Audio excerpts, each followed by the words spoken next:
Les équipes voyaient que ça allait très mal se produire, la suite des événements au Rwanda, aussi parce que, au présent, elles étaient face à des journées d'émeutes, de villes mortes, qui avaient pour but, de la part des manifestants, d'empêcher que les accords d'Arusha, les accords de paix, signés au mois d'août 1993, soient mis en œuvre.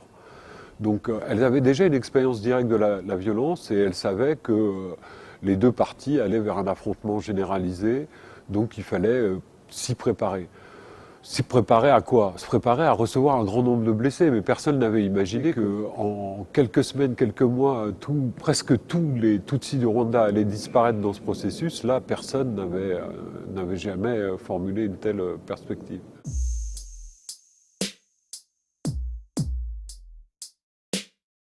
La première personne à évoquer la possibilité d'un génocide, c'est notre collègue qui se trouve à Goma, Rachel, qui reçoit des Rwandais Tutsis qui fuient le génocide dans les premiers jours de la mi-avril. Après, il y a une autre expérience forte, c'est celle de l'hôpital universitaire de Butare, où on a une équipe à la fois internationale et à la fois nationale, et puis on a plus d'une centaine de patients là dont on s'occupe, des blessés hospitalisés. Et à la fin du mois d'avril, les autorités de Butare n'étant pas très enthousiastes pour le génocide, elles sont liquidées et sont remplacées par des extrémistes qui descendent de Kigali, qui relancent la dynamique génocidaire à Butare. Et là, notre équipe de Butare, elle est prise dans ces événements. Elle perd tout son personnel national Tutsi, là, qui est exécuté. Dans l'idéal des tueurs, il n'y a aucun blessé à prendre en charge, parce que tout le monde doit mourir. Donc là, il y a les premières déclarations publiques par des dirigeants importants de MSF caractérisant l'événement comme un génocide et réclamant que quelqu'un dans la communauté internationale, avec des guillemets, s'y oppose par la force.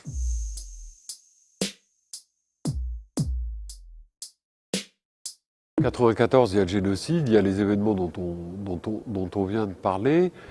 Et puis en 96-97, les fameux camps installés au Zaïre, aujourd'hui République démocratique du Congo, sont attaqués à partir du Rwanda par l'armée patriotique rwandaise et de l'intérieur du territoire congolais par la rébellion congolaise dirigée par Laurent Désiré Kabila.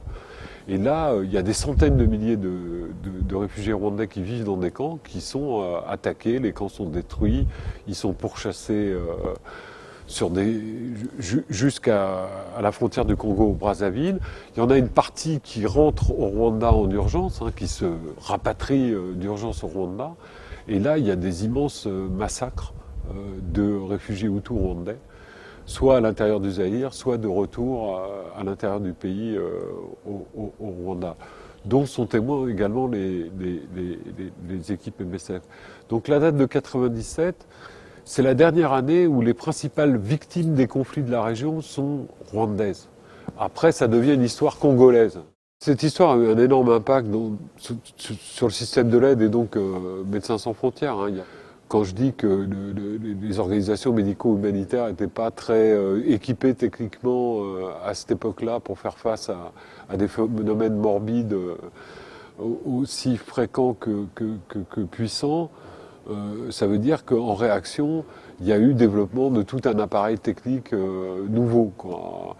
Il y a eu aussi adoption d'un code de conduite au sens politique issu de la Croix-Rouge, du mouvement Croix-Rouge, qui s'est répandu à l'ensemble des organismes d'aide et des ONG qui travaillaient dans ces situations de conflit.